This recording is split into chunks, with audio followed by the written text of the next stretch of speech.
یہ وہ عورت ہے عورت، یہ وہ عورت ہے قربان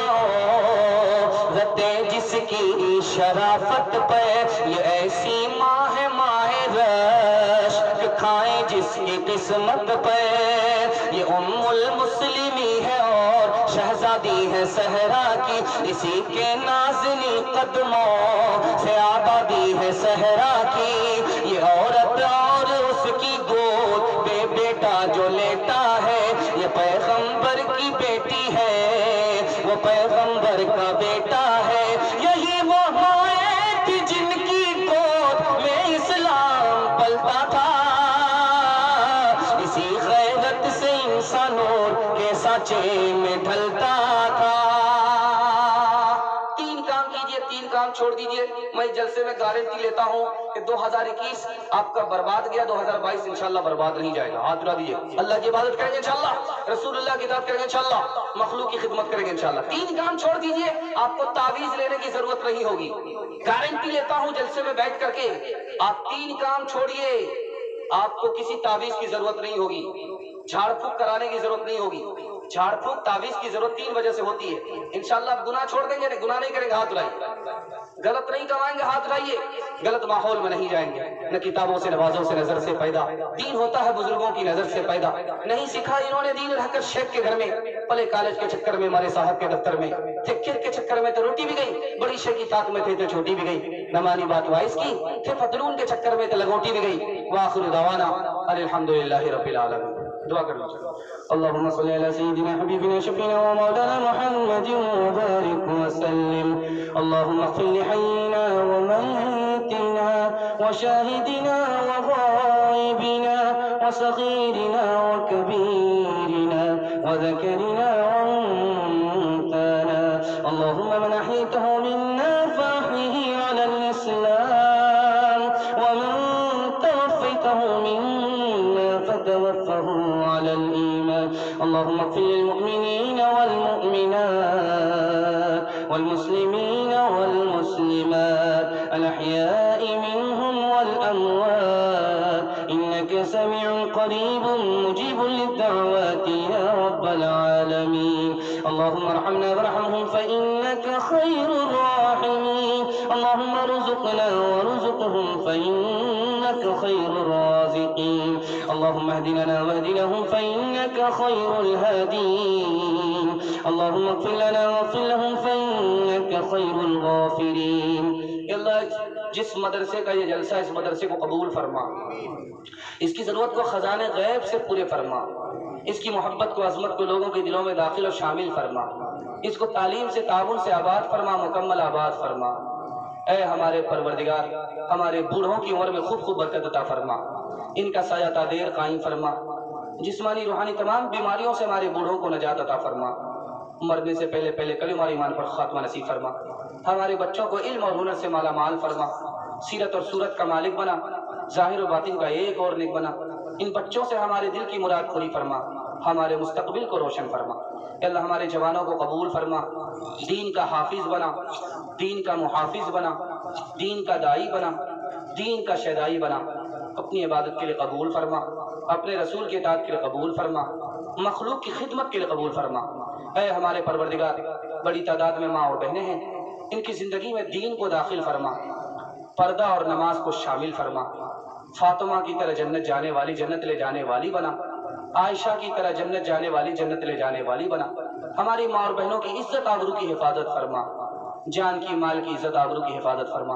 اے ہمارے پروردگار، مقصد کو پورا فرما، مشکل کو آسان فرما، دل کی مراد پوری فرما، آفت بلا مصیبت سے محفوظ فرما، تنگی غریبی کو دور فرما، تندرستی عطا فرما، توبہ کو قبول فرما، نافرمانی کو معاف فرما، جن گھروں میں لڑکیاں بھی نکاحی ہیں غیب سے مناسب جوڑے کا جلد از جلد انتظام فرما، جان کی حفاظت فرما، مال کی حفاظت فرما، عقل کی حفاظت فرما، نسل کی حفاظت فرما، دین کی حفاظت فرما، ملک کی حفاظت فرما، ملک کو خوشحال فرما، مذہب کی حفاظت فرما، مذہب کو خوشحال فرما، قوم کی حفاظت فرما، قوم کو خوشحال فرما، جو مانگا ہے وہ بھی عطا فرما، جو مانگنے سے رہ گیا وہ بھی عطا فرما، مانگنے سے زیادہ عطا فرما۔